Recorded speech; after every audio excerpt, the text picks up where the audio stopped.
টলিউডকে রাজনীতি রং দেওয়ার কোনো রকমভাবে কারোরই কোনো এখতিয়ার ছিল না, বা সেটা দেওয়া হয়েছিল।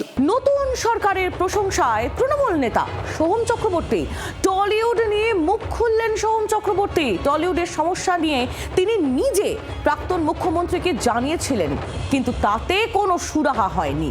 অনেক সময় হয়তো চুপ থাকতে হয়েছে। তিনি চাইবেন নতুন সরকার এই সমস্যাগুলো সমাধান করবে।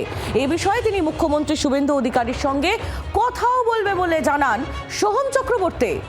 টলিউডকে রাজনীতি রং দেওয়ার কোনো রকমভাবে কারোরই কোনো এখতিয়ার ছিল না, বা সেটা দেওয়া হয়েছিল, এবং অনেকেই সেই ক্ষেত্রে বঞ্চিত হয়েছেন, উপেক্ষিত হয়েছেন। আজকে তারা মুখ খুলছেন, তারা বলছেন, এবং এটাই হওয়া উচিত, কারণ Tollywood should be out of politics, should be out of any colour.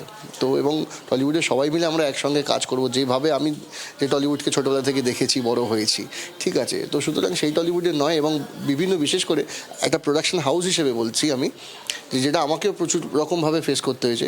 অনেকের সাথে কথা হয়েছিল বাইরে প্রোডাকশনের সাথে, কিন্তু তারা এখানে আসতে নারাজ, তারা এখানে এসে কাজ করবে না, ঠিক আছে, কারণ ইন্ডাস্ট্রি পলিটিক্স, ইন্ডাস্ট্রি নানান রকমভাবে তাদের এত কিছু নিয়ম, এই কিছু।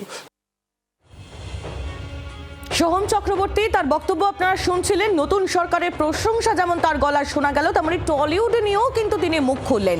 টলিউডের সমস্যা নিয়ে তিনি নিজে প্রাক্তন মুখ্যমন্ত্রীকে জানিয়েছিলেন, এমনটাও তিনি জানালেন, কিন্তু তাতে নাকি কোনো সুরাহা হয়নি। অনেক সময় তাকে চুপ থাকতে হয়েছে, এমন বক্তব্য তার মুখে আমরা শুনলাম।